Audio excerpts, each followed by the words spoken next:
লঙ্কা যুদ্ধে যখন লক্ষ্মণ গুরুতরভাবে আহত হলেন,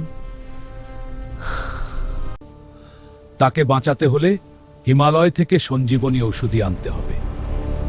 এই দায়িত্ব নিলেন মহাবীর হনুমান। হনুমান দ্রুত আকাশে উড়ে গেলেন ঔষধির খুঁজে। এদিকে রাবণ এই খবর পেয়ে চিন্তিত হয়ে পড়লেন। তিনি তার মায়াবী রাক্ষস কালনেমিকে পাঠালেন হনুমানকে থামাতে। কালনেমি এক ঋষির ছদ্মবেশ নিয়ে একটি আশ্রম তৈরি করে বসে থাকল। পথে হনুমান সেই আশ্রমে পৌঁছালে কালনেমি তাকে বিশ্রাম নিতে ও জলপান করতে বলল। হনুমান প্রথমে বিশ্বাস করলেও